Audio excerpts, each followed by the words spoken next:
Greetings, YouTube. I'm back with that cool dog. And now, something special. For years in the quiet woods of Michigan, a man lived a rather ordinary life.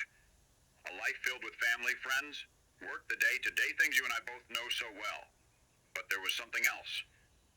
Something he couldn't quite forget. You see, this man had seen something. Not in a movie, not in a dream, but with his own eyes. Something tall. Something massive. Something covered in hair is something that if he told most people would earn him laughter instead of belief, so he kept it quiet for a while. But that sighting, that sound, those moments when he knew he wasn't alone in the Michigan woods, they stayed with him. They nagged at him. Until one day he decided silence wasn't enough. Instead of hiding it away, he turned on a camera, he opened a microphone, and he began to talk. First a little, then a lot, about Bigfoot, about cryptids, about the paranormal, and about anyone else out there who had seen what the rest of the world said wasn't real. And do you know what happened? People listened. They listened because they too had stories. Stories of ghosts in their homes, lights in their skies, creatures in their backyards. People who were laughed at too, but with him, they weren't laughed at anymore.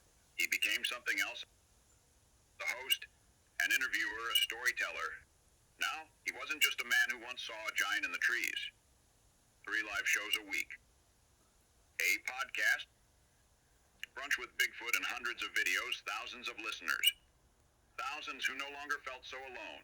And when the lights go on in his Michigan studio, when the camera shines, another guest calls in from another corner of the world, he's no longer just a witness. He is the voice for all those who whisper, "I've seen it too." So today, when you hear a man from Michigan speaking boldly about Bigfoot, about UFOs, about ghosts, about mysteries the world isn't ready to explain, you remember that it all began not with fame, not with microphones, not with an audience, but with one man standing quietly in the woods, looking at something the world says doesn't exist. And now you know the beginning of the story. It belongs to a man known as Bigfoot Michigan Rob.